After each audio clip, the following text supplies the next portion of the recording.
My name is Dr. Frank Vicini. I'm a radiation oncologist. I work for PrecisCa and Michigan Healthcare Professionals in Michigan. I'm a breast cancer specialist dealing with primarily clinical applications of newer forms of radiation therapy and, of course, clinical trials in breast cancer research.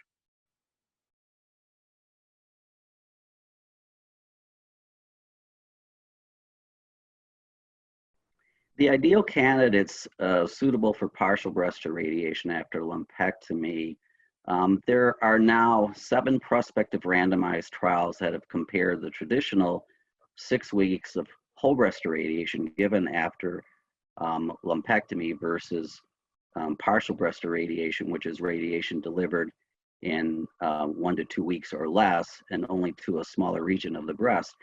All of those studies in over 10,000 women, many of which have been followed over 10 years now, have shown no difference in the risk of local recurrence, provided certain technical and clinical factors are available and there for the patient. Again, there are technical and clinical guidelines that the radiation oncologist takes into consideration. In addition, the American Society for Radiation Oncology, which is our primary radiation oncology society, does provide guidelines for the off-protocol use of partial breast irradiation. Generally, the guidelines include patients with tumors less than 3 centimeters, patients where you're not considering treating the regional lymph nodes because partial breast irradiation does not include the regional lymphatics. Again, more elderly patients are more likely to be recommended partial breast irradiation, but generally speaking, even those over 50 can be treated.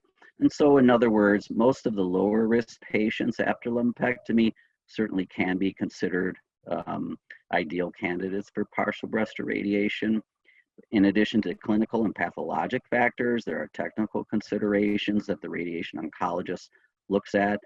These include the location of the lumpectomy cavity, meaning is it central versus the upper inner quadrant? Is the lumpectomy cavity near the skin? We take into consideration the size of the breast. It's a little bit more difficult at times for some of the partial breast irradiation techniques to be utilized in patients with smaller breasts.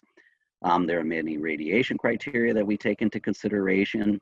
So we actually do a pre-plan. We plan out the radiation therapy virtually to determine whether or not the partial breast irradiation technique can provide an acceptable dose of radiation and reduce the doses to normal tissues. And also patient preference is important. There are partial breast irradiation techniques that include brachytherapy, which is an invasive procedure. Some patients don't like the idea of an additional invasive procedure just to reduce the duration of radiation treatment. There are external beam radiation techniques given very similar to standard 3 to 6 week whole breast irradiation.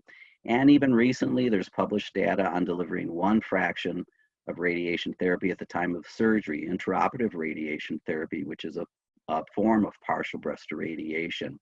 So generally, patients interested in a much shorter course of radiation therapy, meaning less than the standard 3 to 6 weeks, should ask about the technique with their radiation oncologist. And if they're candidates, each case has to be taken individually, of course. However, in a recent study where we looked at over 200,000 women who were treated on the National Cancer Database with standard breast conserving therapy, meaning 6 weeks of whole breast irradiation, we found that generally speaking, almost 3/4 of those patients could be considered candidates for partial breast irradiation based upon clinical and pathologic features. So as you can see, there are many patients who can be considered candidates for partial breast irradiation, but nonetheless, the patient should meet with their radiation oncologist and have a discussion as to whether or not they are most appropriately treated with partial breast irradiation.